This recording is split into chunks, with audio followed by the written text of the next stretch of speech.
Digo, ¿en qué se basa para ser optimista sobre el resultado final de todo esto? Ô, Roberto, é porque eu sou um otimista inveterado. Não há nada nesse mundo que me faça perder o otimismo.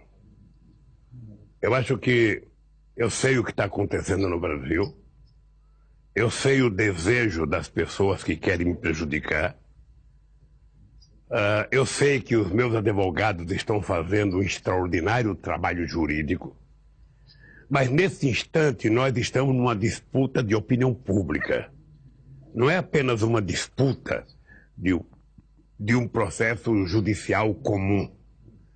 Não está prevalecendo os autos do processo. Não está prevalecendo as testemunhas. Eles já construíram um finale, o grande finale desse processo. É preciso criminalizar o Partido dos Trabalhadores. E é preciso criminalizar o Lula. A Dilma, nós já cuidamos dela. Nós já tiramos ela do governo. Agora é o Lula. Qual é o problema? É que o PT tem que compreender que tem a parte judicial, que os advogados cuidam, que o pessoal jurídico cuida, e tem a parte política, que é esclarecer à sociedade a quantidade de inverdades que a imprensa fala todo santo dia a respeito. Eu vou te dar de presente um estudo, sabe, feito aqui pela Universidade Federal do Rio de Janeiro, chamado Manchetômetro, em que mostra que em 8 meses o Jornal Nacional, que é o jornal mais visto da televisão brasileira, fez 14 horas de manchetes negativas contra o Lula. E nenhuma positiva. Nenhuma. Durante 8 meses. E nós vamos agora avaliar os outros meios de comunicação. Não há uma matéria na primeira página de um jornal que não seja contra o Lula. Não há uma matéria na imprensa que não seja contra o Lula, e vale qualquer mentira. Vale qualquer mentira. Vale qualquer insinuação. Não tem limite. O respeito aos direitos humanos nesse país foi jogado no lixo em se tratando de imprensa brasileira. Qual é o problema que eles enfrentam? É que mesmo me atacando do jeito que eles me atacam, quando eles fazem qualquer pesquisa de opinião pública para saber quem tem mais possibilidade de ganhar as eleições de 2018, aparece o Lula. E isso deve deixar eles mais ensandecidos ainda, porque se depois da política de destruição que eles estão fazendo não conseguem fazer, é porque tem algo superior à imprensa brasileira, que é a minha relação com a sociedade.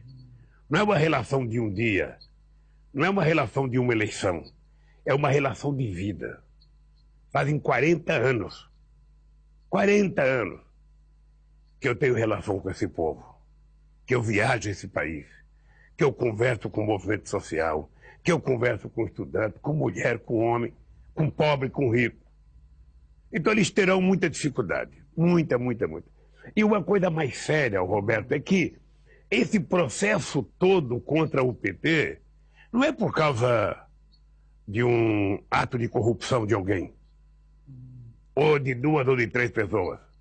Porque se acontecer um assalto, sabe, de alguém em Buenos Aires, você não vai fechar a cidade.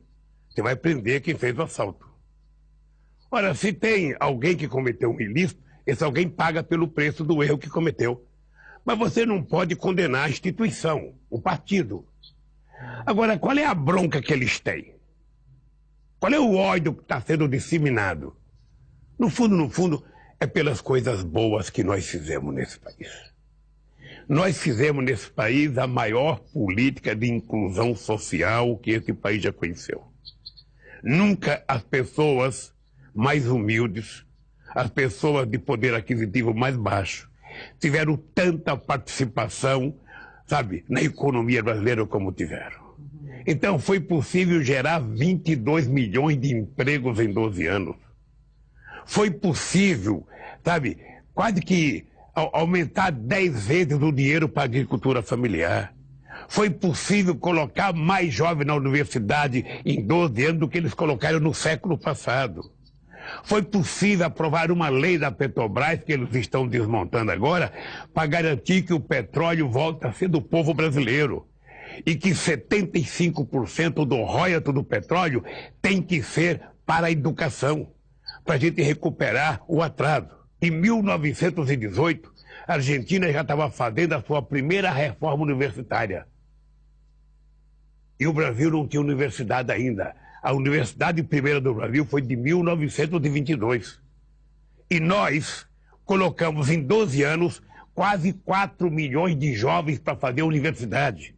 Jovens da periferia, jovens de escola pública, negros, índios, meninas e meninos pobres, que jamais sonharam em chegar à universidade.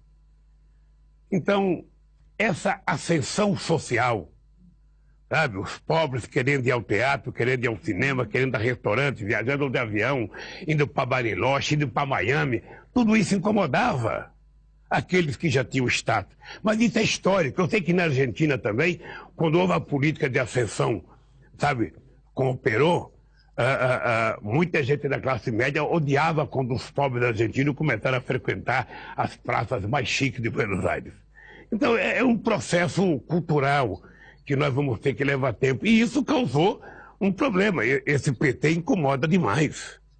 Esse PT incomoda. Só para você ter ideia do significado do PT, Roberto, quando eu fui eleito em 2002, o PT tinha 11% de preferência na opinião pública nacional. Em 2002, dezembro de 2002, o PT tinha 11% de preferência. Quando eu entreguei a presidência para Dilma, o PT tinha 32% de preferência nacional.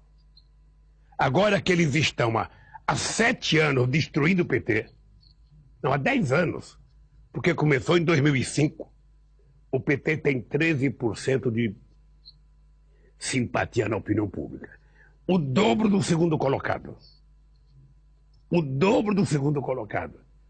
Então, eu acho que eles resolveram, de verdade, que um país como o Brasil, com uma elite conservadora, não quer permitir a existência de um partido capaz de fazer a transformação social, sabe, que a gente fez.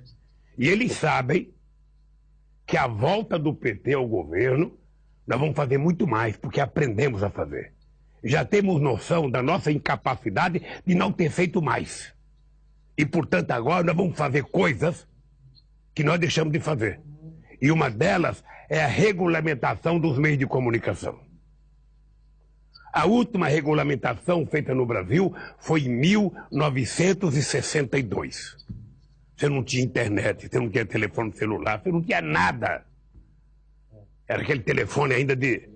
Então nós precisamos adequar a regulamentação, sabe? Uma boa regulação ao século XXI. E eles não querem. Eles não querem. Eles dizem que a coisa que regulamentou, que mudou, é o controle remoto. O único controle que eles aceitam é o controle remoto. E nós queremos fazer uma regulação para moralizar. O cara não pode ter, sabe, vários canais de televisão, várias estações de rádios. Sabe, não é possível a mesma pessoa. Aqui no Brasil, 9 famílias. Num país de 204 milhões de habitantes. 8 milhões e meio de quilômetros quadrados. Neste país desse tamanho, 9 famílias controlam os meios de comunicação. E nós vamos brigar para mudar isso. E vamos ter que conscientizar o povo. Se quiser mudar, não basta votar num bom presidente da República. É preciso votar em deputados e senadores comprometidos com a regulação. Porque quase todos que estão lá são donos de uma rádio, são donos de uma rede de retransmissão de televisão. E assim a gente não fará a regulação nunca. Então eu penso que os meios de comunicação, hoje é o grande partido do Brasil. O grande partido do Brasil hoje chama meios de comunicação.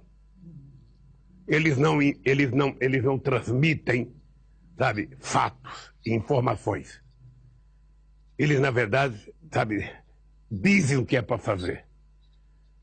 Amedronta as pessoas. Então eu fico imaginando assim, voltando ao caso do meu processo. Eu fico imaginando aqui. Depois de tudo que os procuradores já falaram, depois de tudo, eu fico me perguntando como é que eles vão voltar atrás. Eles teriam coragem de pedir desculpas a mim na televisão? Aqui a gente não consegue nenhum direito de resposta. É uma briga imensa para conseguir um direito de resposta.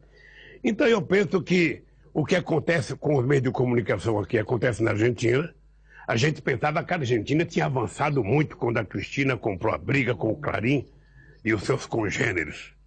E, na verdade, sabe, foi uma vitória de pirro, porque o Clarim não obedeceu, sabe, não cumpriu a decisão e agora sabe, o principal partido contra a Cristina querendo condená-la. En el caso de Cristina, su partido perdió las elecciones.